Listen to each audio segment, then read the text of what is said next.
Hello, welcome to this. That seemed to happen very suddenly then, all of a sudden. Hello, welcome to our live stream this evening. I'm Duncan. This is Craig, who just disappeared for a second then, but he came back again, so fingers crossed he's going to stay with us. And that's Sarah. I did disappear just for a brief second. Yeah, and again. We'll get onto the PowerPoint really quickly, and it won't matter if people disappear as long as you can hear them. We are looking at feminism. I'm flickering. Yeah, back and forth. You are. We're going to be looking at feminism today on this very cold evening. I don't know if it's cold where you are, but it's very cold here. And feminism and also the skill of analysis. So that's what we're going to be focusing on. And I think we get straight onto the presentation and start doing it. Oh, S1 Dreams has asked paper 2 ? So feminism, of course, comes across in various places across all the papers. So we will do some applying to your topics, but also applying to the broad theory of feminism, and also applying to core topics as well. Obviously, I'm making an assumption you're AQA. You might not be. You might be ACR. But anyway, we'll let us know more about what you're asking. But basically, feminism across the whole of sociology. Okay. Right, I'm going to go to, hopefully, to the presentation now. Yes, there we go. Right, it's being a bit funny today, but here we go. Right. So, and I think we're starting with Sarah and an activity called 3, 2, 1, where you've got 2 minutes to do things. We are going to warm up our brains, get us ready for the session ahead with a bit of a knowledge blast on feminism.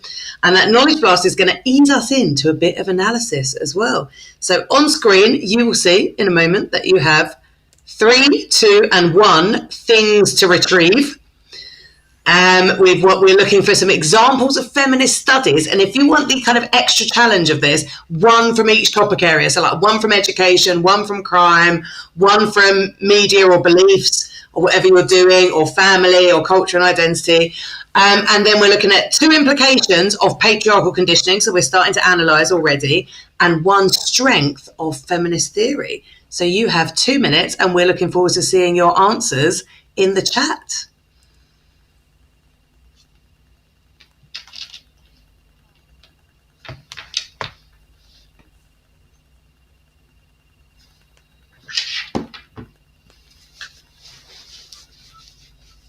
Do we have music, Duncan? Yeah, can you not hear it?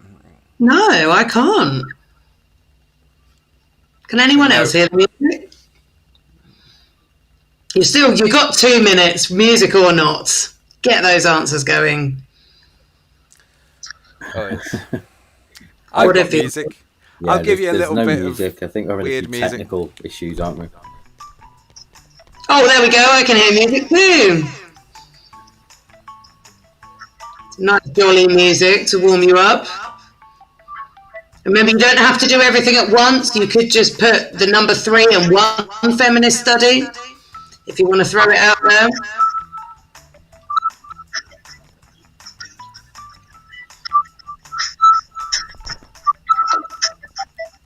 I think I'll take the music off, actually, because I don't know whether... Because that was just my headphones over the microphone, but it might be causing... We've got some answers coming through. Well done, Brooke, for being first in there with possibly the most iconic feminist of all time in sociology, just my personal opinion.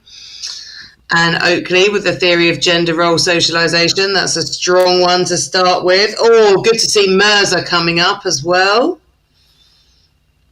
Brilliant. Mirza's study of black girls in the classroom. Yeah, so useful, that study, actually, for lots of things. Rejecting labels, teacher labeling, teacher racism.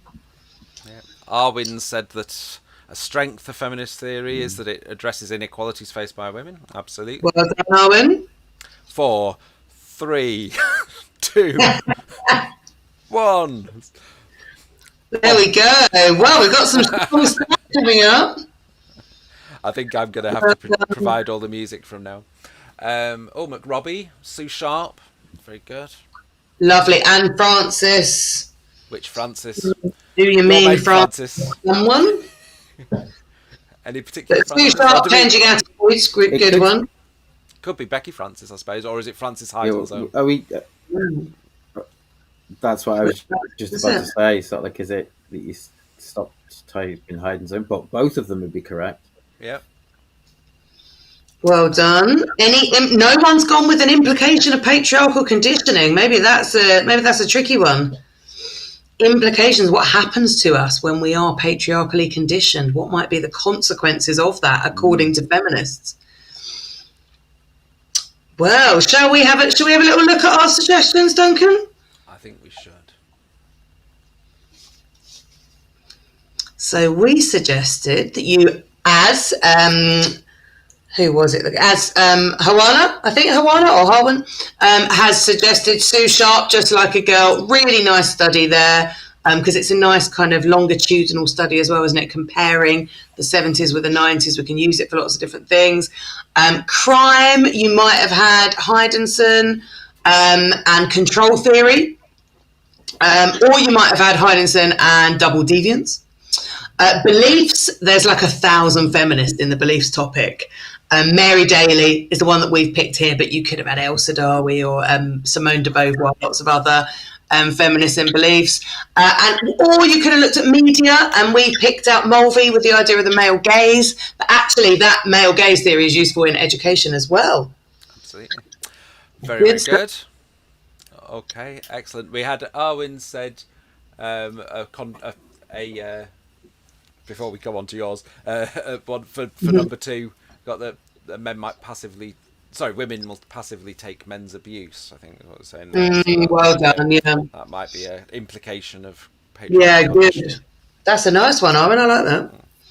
And we've suggested this and actually I think this is what Arwen's saying as well, this internalisation of gendered expectations. So kind of, internalising that might lead to passively taking abuse. It might lead to passively taking on more of the domestic load. It might mean even kind of passively not doing certain things in the workplace, like maybe not applying for promotions, that kind of thing. So the whole internalization of these patriarchal expectations. And I've also said the suppression of rebellion. So in a way, we're talking about really like a false consciousness, and this idea of maybe believing that things are natural in the way that the patriarchal setup that we have, and that would therefore suppress any ideas of rebellion or revolution. And you can see that with Simone de Beauvoir, can't you? Particularly in Beliefs, but elsewhere as well, about this idea. Yes, she talks about the downtrodden female who wouldn't dare revolt. Yeah. Excellent Wonderful stuff. And then, finally, key strength, and I think this is in line with what somebody said in the chat. Yeah, addresses the inequalities. Darwin, well done. Exposes those hidden structures of power. So sometimes, particularly some of the more subtle patriarchal implications can be quite hidden in society, but feminist theory kind of gives us a toolbox with which to analyse some of the inequalities within society. Fantastic. Okay. Well done. Going to hand over to Craig now for a connection spinner. We're going to look at some examples of feminist research. Are you with us, Craig? Okay, thank you, Duncan. Because we're looking at the skill of analysis, am I here? Can you hear me? I can hear you. Yes. Delayed. I think we've got a delay. I think that's what it is. Yeah. Okay. Yeah, I'm so far away. Right. With the skill of analysis, what we're looking at is going to look at one way in which you can develop your analysis is by including pieces of research in 4 different topic areas. So if you had a 20-mark essay on feminism, for example, and you started to talk about the contributions of feminism to our understanding of society, you might use some of these points that are up on the board, up on the screen. The erasure of women's achievements, patriarchal control, the reserve army of labour, unpaid or undervalued labour, gender domains in education, or gender socialisation. So these are some of the contributions that feminists have made to our understanding of society. A good way to show analysis is to back them up with the findings of different feminist sociologists to show not only that you understand the concept, but you can apply some research to it to show a deeper understanding. So we're going to spin our connection spinner and see which of these they land on. And I want you to identify a piece of research linked to that topic area, a piece of feminist research linked to that topic area. Can we give it a spin? Where's it going to land? Even the spinner's gone quiet today. Oh. Okay, patriarchal control. Now, there should be an abundance of different pieces of research that talk about the impacts of patriarchal control across many of the different topic areas. So think crime, think education, think your options. Can you give me a piece of feminist research that will suggest that there is patriarchal control in society? It's quite a broad one, that. Very broad. But control, maybe think that word control. Control is a good word. Might hint at a few things. The way men control women. There's lots of different pieces of research across the course. In your options, can we name any feminist researchers who've looked at the ways in which men control women? Maybe think crime and deviance. For those of you who've got that far, which you won't necessarily got to feminism and crime and deviance yet, depending on what order you could also think about the way women are Oh, that's a good one from Brooke. Dobash and Dobash. I'm assuming that's supposed to be. Yeah. Mm-hmm. Yeah, I don't know any research by debase and debase. Yeah. Dobash, yes. Well, Brooks just Dobash and Dobash. One of those. I think that would be the spell. It's one of those things. Autocorrect, isn't it? Yeah. There you go. Autocorrect. Okay. Miranda's right. Okay. Pollock's chivalry thesis is not a feminist piece of research because it does talk about gender, but Pollock certainly was not a feminist. Didn't really talk about sort of like the ways in which women are controlled. In fact, Pollock could possibly be as far removed from feminism as possible. Miranda's come up with Hydenson's bonds theory, of course, kind of developed on from the ideas of Travis Hershey, who was a functionalist. but also control theory. Women are socialized to value and prevent rebellion, stay submissive. Excellent. Yeah, and Arwin's put hide and zone control in public and private spheres. That's really good. Yeah. Oh, I missed that one. Yeah, hide and zone control in public and private spheres is a really good one. There is another sociologist who talks about public and private spheres. You may or may not have come across. I think we found as we've done the Strong Foundations tour this so far that this is maybe one sociologist who's not covered quite as much, but certainly is a very important sociologist at A level. Yeah, definitely covered at GCSE, and I think her work is, very, very applicable to lots of different areas. Are you angling for Sylvia Walby, Craig? Yeah. I am. Yeah. Yeah. Not to give away any answers for anybody who's coming on the Strong Foundations tour next week.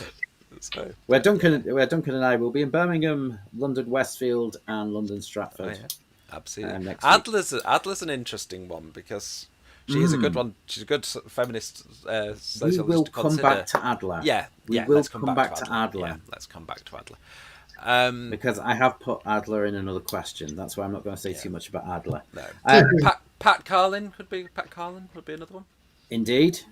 Shall we have a look at your answers? I'm probably just giving them away. Carlin, the class and gender deal. I went with Walby, Delphi and Leonard, hide and zone. Yeah. There are so many others you could have talked about patriarchal control. You've mentioned some in the first activity, de Beauvoir. So talks about patriarchal control as well. So many that you can go across. Let's spin it again. Okay, I'll try and make the spin. Yeah, I'll try and make the spinny noise myself in the absence of. Yeah. Just to say, we are glad that Soda Crunch could join us too. Yes, absolutely. They said they're glad to join, so we're glad you can join. Wow, that's weird. That's almost uncanny. Okay, right. I used a cup on my finger. Hopefully, it worked more or less. Yeah, it sounded almost like. Okay. Who needs all these expensive special effects when we've got Duncan on a cup? Okay, so what we can look at now is underpaid or undervalued labour. Now, this can be if you're doing work, poverty and welfare. It can be, so I'm just going to throw this out there in case anybody is doing OCR, social inequalities. It could be from family, anywhere across the course where women's labour is either unpaid or undervalued. Yeah. So Soda Crunch has glass ceiling is a good concept. Certainly, what we're looking for is a piece of research that would support that. Yeah. I'm not quite sure what shawarma dip is asking, but if you can think of any feminist ideas about unpaid or undervalued labour, let us know. Oh, Arlie Hochschild, that is a really good one as well for the second shift. Excellent one, because that one's not covered in too many textbooks, the work at Hochschild, but certainly you can talk about sort of like the second shift, emotional labour, and how Hochschild does that. Dual burden, unpaid work at home at Oakley, excellent. That was another one I've got.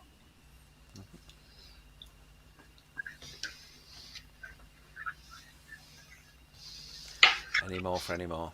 Any others?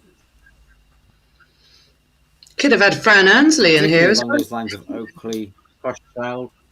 Yeah, we could have. Let's have a look. Yeah, go for it.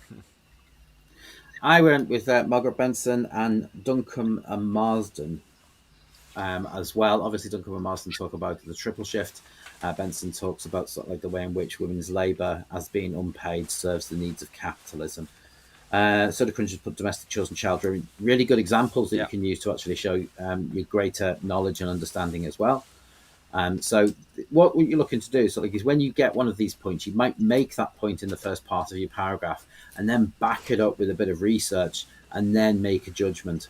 So it's really useful, particularly when you're talking about the contributions of feminists, that you can pinpoint specific bits of research that deepen our understanding, particularly of gender inequalities. Okay, great stuff. We're going to have some 30-second analysis challenges now. I always think 30 seconds is a very short time to analyse in, but let's have a go. I did wonder whether we should make it a 60-second analysis, but we can add a few seconds on to let some more answers come through. As no one can hear the music, we can make it as long as... Oh, yeah, if we can't hear the music anyway. Be flexible with the seconds. So we're going to do 3 of these, and the point is to get you thinking quite quickly about kind of coming up with analysis in response to particular scenarios. And that's because obviously in the exam, that's what you've got to do, isn't it? You've got to kind of see a 10 marker, see a 30 marker, come up with those analysis chains that you're going to develop. So the first one we're going to look at is an education one, then we're going to do family, then we're going to do crime.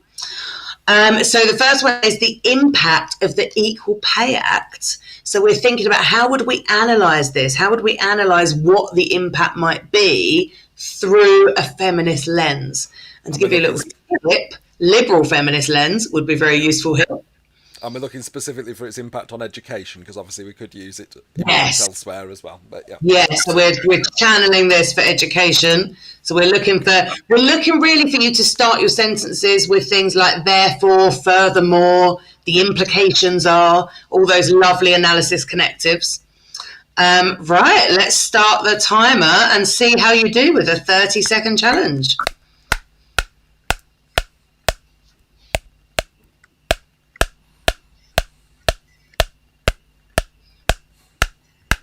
Sound effects are phenomenal. I feel like I'm watching Countdown.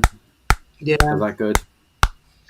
I feel like Duncan might need a career change to become one of those people who do the sound effects on films. Encouraging Soda Crunch has come in with encouraging more female participation. Arwen has come in with encouraging more women to work. And if we think about the fact that the Equal Pay Act was in 1970... we've seen that over a period of time. Motivating women to, well done, Soda Crunch, well, motivating women to join the workforce, yes. So in terms of how that impacts on education. Education, yeah. So if women are more motivated to consider careers later on, what might they be more motivated to do in school? Or after school?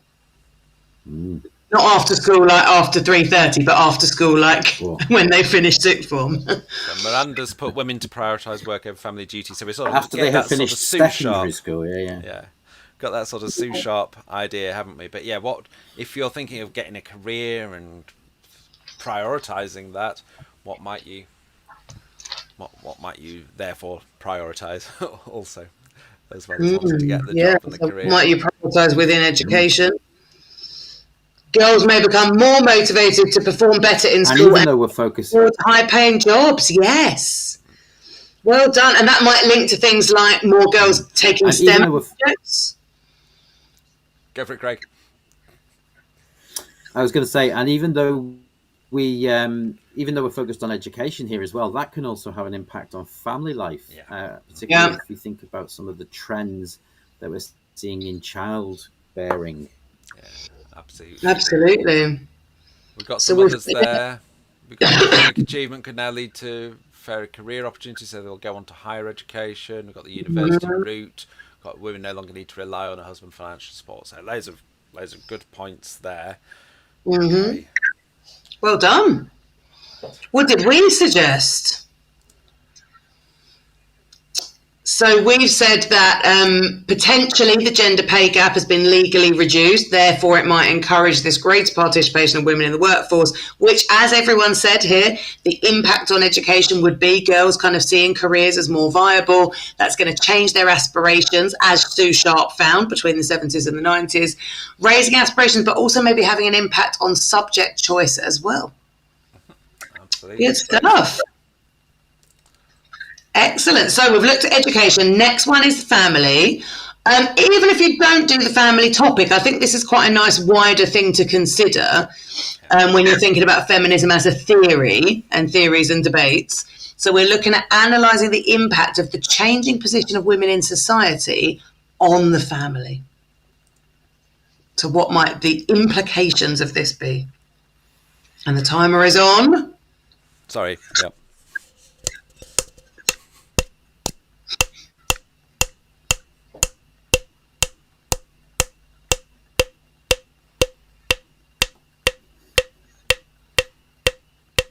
That does sound like countdown.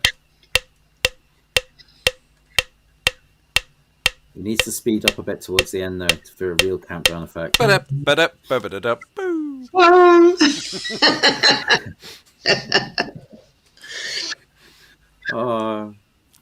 Technology in the 21st century, eh? We know no bounds. It's the skills we need in the workforce for when technology fails us. Absolutely. We touched on a little bit of this in the last one, didn't we? Because when we were saying about it have these impacts on education, it would have impacts on family as well. But Brooke has said more egalitarian relationships. Oh, that's nice. And the impact then that has on the division of domestic labour. Possibly less children being born, so a contributing factor to the sort of reducing in birth rates, women focusing on work. That could then link to women having children later as well. Oh, we missed one earlier. Patterns change, and now more men take paternity leave while the mother is the provider. Yeah. Okay. And has that led to policy changes then, like shared parental leave? Yeah, women are working as well as doing the emotional domestic work could cause more stress and hardship. Yeah, Arwen, absolutely. Yeah, Sort of absolutely. Well done, Arwen. The motherhood penalty as well. Yeah. Shall we see what we? Good stuff. What did we suggest? Delayed marriage. Well done, Brooke. Yeah, so it's changing those kind of patterns, isn't it, of when people get married because of putting education and maybe financial stability first. And of course, that does vary by social class. So you can go into that a little bit deeper as well. So we've said more women in paid work. We've got dual earner families. So this kind of equal kind of breadwinner role potentially in families. And then this kind of feminist influence and this impact of changing the position of women has led to more shared responsibilities and potentially gender equality in parenting. We could point to studies like Rise of the Super Dad and maybe other March of Progress studies that look at kind of the division of labour becoming more equal, maybe Gershony. Well done. Some good answers there. Fantastic. So shall we take a look at the third one? I think this was quite a hard one. Analyse the impact of the criminal justice system on women. Tricky. Oh, and are you there yet in your crime studies? Some people will be in year 13, some people may not be there yet. Don't worry if not. But maybe have a think about what the impact might be, thinking about what you know about feminism and things, how and just from your general knowledge, what experience do women have in the criminal justice system in terms of their interactions with the police and the courts and all that kind of thing. Okay, let's have a go. There's a lot you could do with this one, actually, isn't there? Yeah.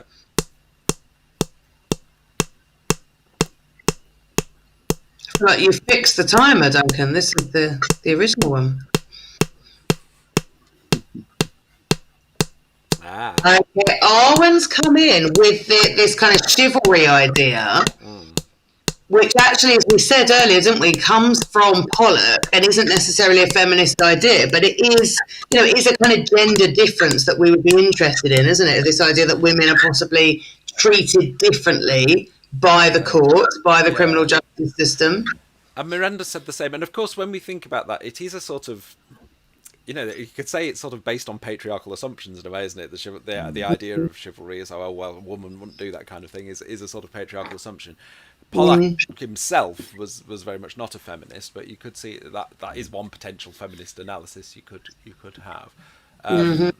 Although we could potentially say the exact opposite as well, which we'll come to in a moment. Hawana said women being underrepresented in police reports. So, in police reports. I thought you were saying underrepresented in the police, which would be an interesting one.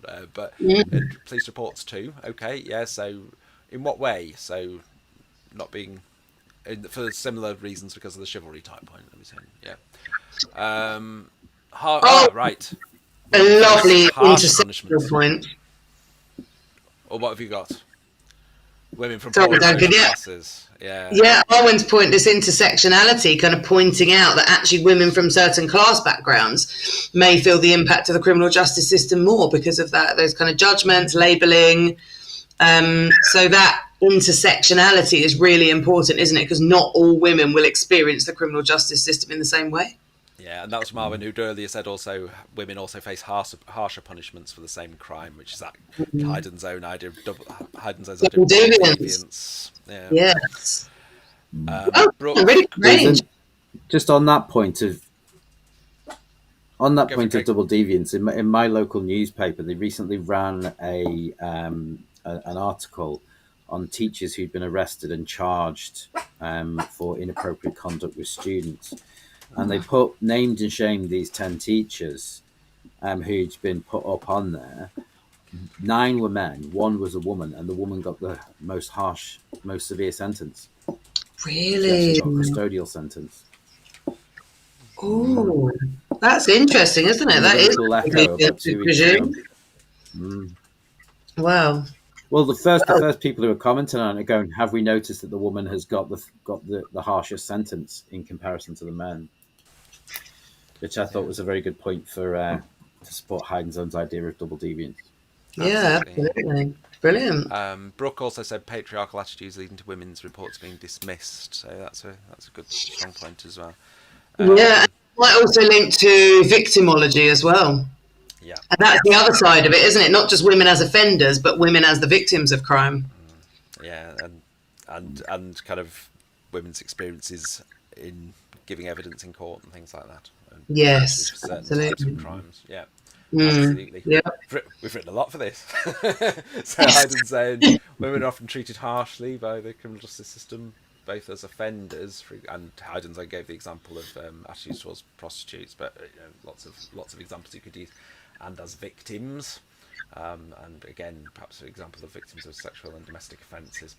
So the control of women, which Hayden's own writes about that control theory, reduces female offending. That's sort of Heidenzohn's other broad point, that women are controlled by men in the public and private sphere, and therefore, but also might lead to underrepresentation of women in the statistics for victims, as in terms of victimology, because their poor experiences with the criminal justice system may lead to them not reporting crimes, because they don't think there's any point, or because they don't want to be put through the experiences that they know other women have been on, for example. Okay, so that's quite high level analysis, isn't it? It's quite interesting stuff, and goes nicely in a discussion with chivalry. If you're having a paragraph about the criminal justice system, that's quite a nice contrast, isn't it, between sort of Pollack's idea and Heidenzohn's. Lovely. Over to Craig. Thank you. Okay, another way in which you can analyse is to compare and contrast. And in this activity, what we're going to do is we're going to ask you questions about different branches of feminism and different feminist writers. And how you might use this is that when you're making a point in an essay, particularly a contribution to feminism, often different branches of feminism don't always agree on the extent to which something has happened, or the extent to which something has occurred or needs to occur.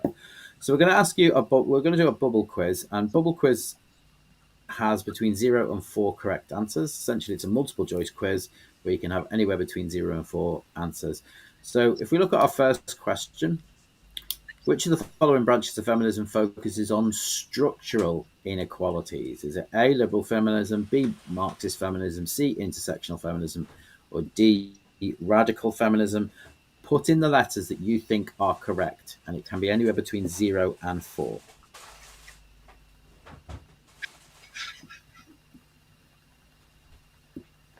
I'm thinking that the M is for Marxist. Okay, yeah. Either that or I've got a totally different thing on my screen. Between different numbers. D, radical. B, which ones are the correct ones? There can be more than one. Yeah. Think about structures. So most people are going for one of them. So we've seen B and D, but D and M. People are coming up with individual ones, but maybe more than one's right. And this compare and contrast idea, where you can see the similarities or the differences between the different branches of feminism, helps you to demonstrate to an examiner that you've got a really good knowledge of the different branches of feminism and the way it's seen in society, or the way sort of like they approach society, rather than just saying feminists say, because feminists say lots of different things. Brooks said B, C, and D. And Brooke is possibly the closest. So if we took Brooke and combined it with Ione, I don't know, is it Ione Dirk? Dear. Well, that was. I sometimes decide not to try and guess the names because it's not. Yeah. Yeah, well, I got caught out on that one, didn't I? It's like those. Anyway, they would be correct. It was all four. I'm gonna get flagged by YouTube now, aren't I? Never mind. Iona. It is. Just Iona. Okay. Yeah. Iona. Thank you, Iona. Or Ioana. I don't know if we're pronouncing it right.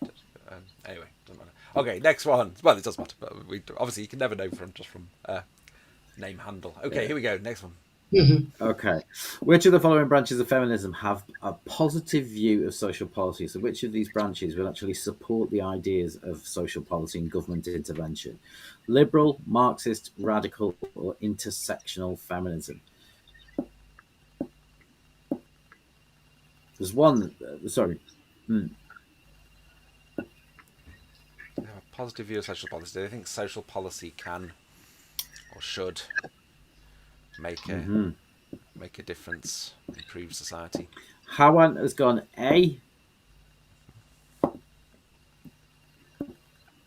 Yeah. I'm watching this on two screens, so one screen's coming through a little bit faster. Right. How you saw that before me.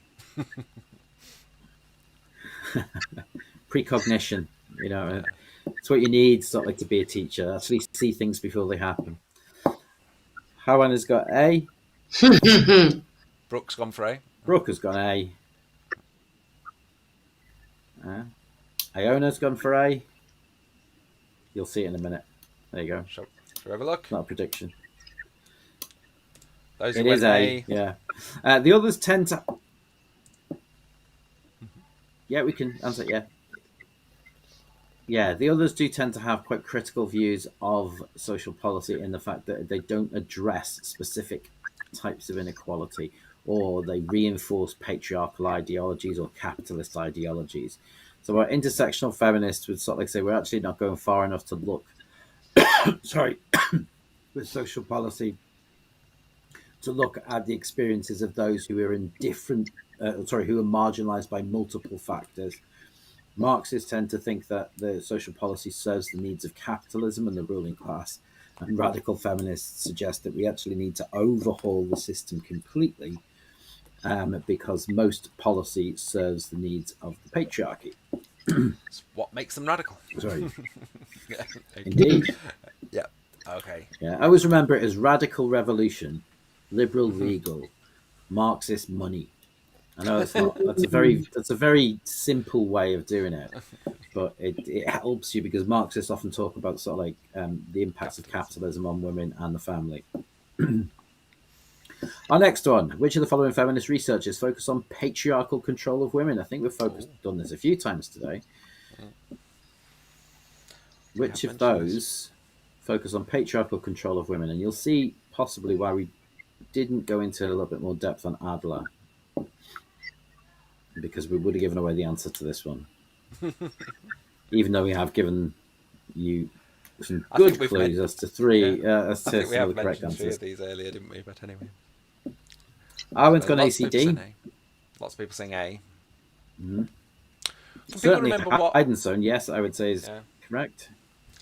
What can people who are saying, because we had Adler mentioned now, does anyone want to just pop into the chat window what they remember Adler talking about? What was Adler's? Because Brooke said D as well. What was Adler's? Some may or may not have come across it if you haven't done crime yet, because that's where Frieda Adler usually crops up.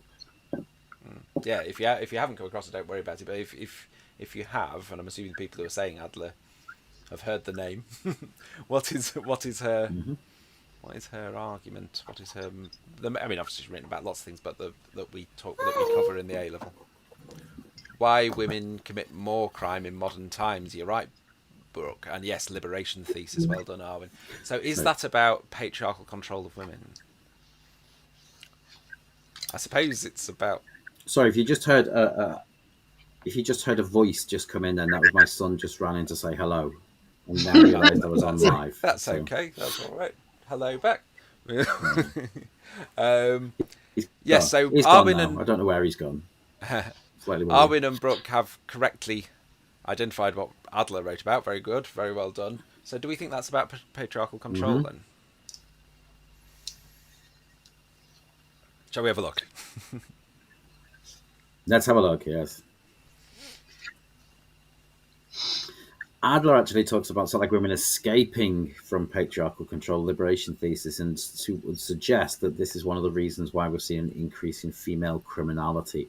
As women become more liberated, they're able to take more risks and take on the opportunities to commit crime that they were previously denied. So it's often seen as being kind of contradictory to what Heidenzoen says. But in other ways, Adler kind of proves Heidenzoen's point, if you get what I mean, because Adler was saying we were controlled, we're less controlled now, and crime is going up. Heidenzoen says women are controlled, this is why women commit less crime. So they're both saying very similar things. And on that basis, I suppose I can see why people put D as well, because you might be saying, well, they're talking about patriarchal control, even if it's about the removal or the easing of control. Yeah. Okay. Yeah. Good point. And finally, and this is a question that sort of like threw a lot of students a few years ago. It's something that you do need to know. It is on the specifications, kind of hidden away in there. Feminist methodology. Okay. Now, feminist methodology. Lots of people assume that because feminists are nominally a structural theory, that they follow very positivist methods. But there's a certain section on feminist methodology where they discuss sort of like the methods that feminists would use. So which of these do we think that feminists might use in their methodology? Diaries and blogs, observations, personal documents, and unstructured interviews. Who talks about Ladette? I think the study you might be referring to, I think it was a study by Jackson that was done on Ladette, yeah. Jackson, I think, yeah.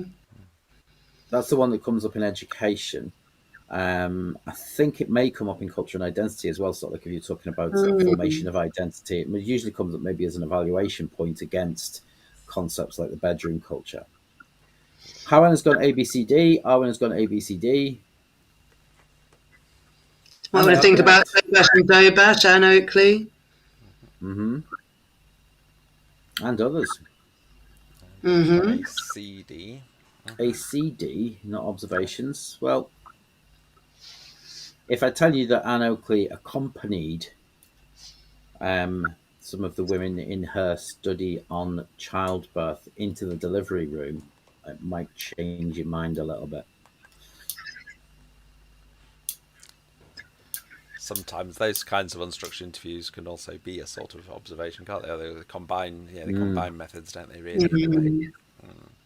And Dobash also used observations in hostels as part of their research. Yeah. They were going in and they're observing it. It may not be what we perceive as being an observation, sort of like as you taught it very early on. What is an observation? It's people observing. But obviously, being invested doing ethnographic field work can be seen as being a form of observation. They are all correct. Feminist methodology does tend to employ a lot more qualitative methodology, and one of the reasons it's given for that is because it kind of removes the power imbalance between a researcher and the subject. It means that they're on a level playing field, they're on more of a par, and they can develop a lot better rapport, and as a result, get a lot greater insight into what is going on. Okay. Going to hand over to Sarah now to discuss some chains of analysis. Yes, so when we're thinking about building these paragraphs that have the depth of analysis that we need to reach the higher mark bands, we're looking at kind of building chain upon chain to show that we're not just describing in our essays, we're looking at the effects, the implications, the consequences, and we're really breaking down processes and explaining how through our analysis. So we've got a couple of paragraphs here. The first one is on media. If you don't do the media topic, have a go anyway, because this is really good for thinking about your theories as well, your feminist essays. So your job here is to take the numbers and put them, so they're currently in the wrong order, put them in the right order, just the numbers, you don't need to type out the sentences, of course, and put them in the right order for what would be a logical and well-organised chain of analysis. So have a go. So in the chat, if you put your numbers in the order that you think they should be in, the first thing to do is really pick out how you think this paragraph should start. And then the rest should follow. If you think about it, often you'd start a paragraph making a clear point and then going into some way to explain it.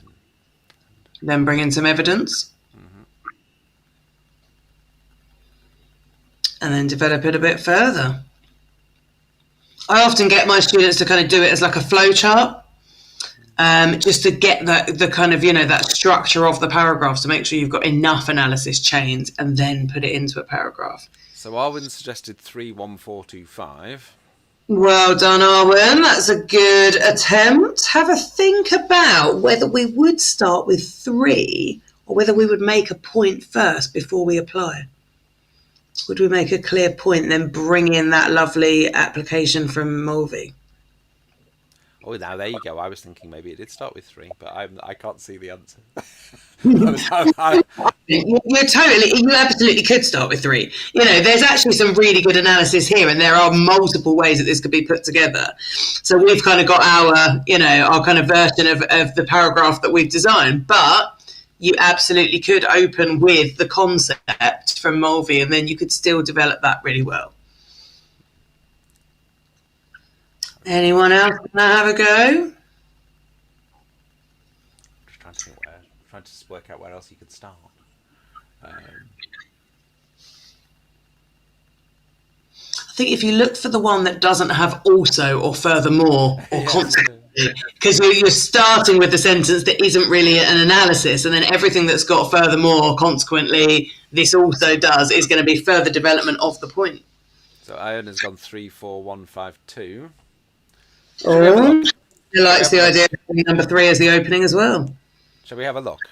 Yeah, let's have a look. And remember, this is just one version. This is really modelling for you the sentences that you can use that work well. So it was 341. Oh, there we go. Actually, that was my mistake. It did open with. I was actually thinking initially, feminist critiques argue would be quite a nice way of opening as well. But you could completely. But then it says. Well done, guys. You're right. It was because it then said these biases. I thought, oh, that must come later. So yeah, yeah. Yes. So we're kind of opening with this concept of the male gaze, making a clear point that this demonstrates that films and media often position women in a certain way. And then you go on to this can influence as your kind of explanation, and you've already got some nice application in there, but then talking about media representations reinforcing stereotypical ideas, that's kind of further application of concepts. And then we've got consequently as a really good go-to if you think you're running out of steam on the analysis front. So think about using consequently as a real tool. So consequently, patriarchy is reproduced through everyday media consumption, and that kind of makes these gender inequalities seem normal. And then a little bit more development, feminist critiques argue that exposing these biases can help challenge the cultural norms and the audience perceptions. So, and you could have this in a slightly different order, and it would still be a powerful paragraph.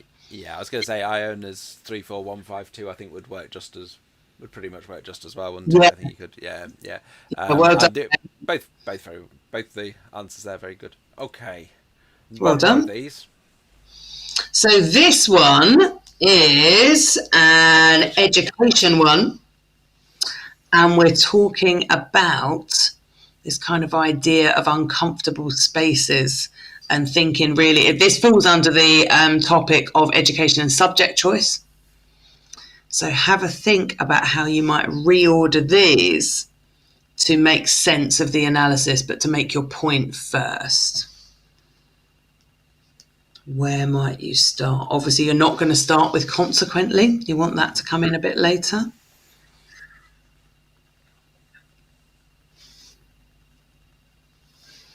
Let's see if Arwen and Iona can give us another smashing answer. Speaking of smashing, we've got a word smash next.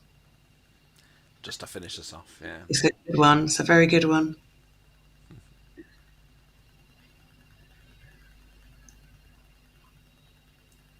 What do we think we might start with? Obviously, we're not going to start with this reflects, probably.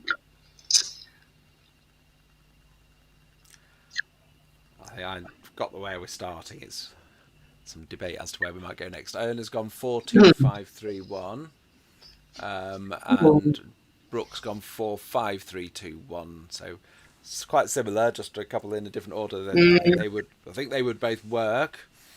And you're both right. Starting with 4 is a good choice, isn't it? Sociological studies show that's making a really clear point about choosing subjects aligned with traditional gender roles. Yeah, Hawana's gone 4-5-1-2-3. 4-5-1-2-3 is excellent. Shall we have a look? Yes, and it one is. of these, isn't it? Big reveal. It is 4-5-1-2-3. Oh, well done. very good, very good. Well done. Yes. And actually, incidentally, I don't know if you have seen this, students, but computer science has gone up to 18% girls at A-level now. And a few years ago, it was only 12%. So we're seeing a real march of progress there with the representation of girls in computer science. Fantastic. Something is changing, yes. Still a very small representation, really, isn't it? So, liberal feminists might celebrate that, but it's still an underrepresentation. Absolutely. Anyway, that was very good. I thought people did a good job of that because it's quite tricky, I think. Well done.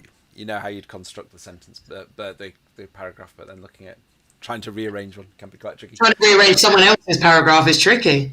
Right, we've got 3 silly word smash ones. So just to finish, just to explain how this works, it's like Answer Smash on Richard Osman's House of Games. We've got a picture, we've got a clue. The end of one word should be the start of the next one. So we've got a society dominated, run by, and in the interests of men. You know what that is. You don't really need the clue on the left. But the first 3 letters of the word that we're getting on the right are provided to us by knowing who the person on the left is. It's a test of your cultural knowledge, if you can recognise the image. Any ideas? I normally have an example one on the screen. I don't know why I didn't this time, where we have a picture of an elephant and then a clue that leads you to Antarctica, and it becomes Elephantarctica. So just to explain how it works, so who's the picture, and then what is a word for a society dominated by, run by, and in the interests of men? Oh, patriarchal. Well done, Brooke. That is correct. Patriarchal. Yeah, absolutely. Very good. Yeah. So it's postman patriarchy, but yes, patriarchal. Absolutely. Very good. Postman Pat and patriarchy. We've got 2 more of these, you'll be pleased to know. We've got an actor. We've got feminism that recognises other sources of oppression. Obviously the clue on the right is the important bit. It's the sociology bit. You don't really need to be able to know who that is, who played Ron Weasley. But if you do, it might help you work out what the other one is. Everyone's Googling who played Ron Weasley now. So we're not going for Marxist or radical on this one, actually. Ina and Brooke. Although Marxists, of course, do recognise class and capitalism as another source of oppression, but we're looking for another one that might notice multiple sources of oppression, and how they. Oh, I don't want to give it too much away. How they together? Yeah, work together. Yeah. If I tell you that's Rupert Grint, the int might help us.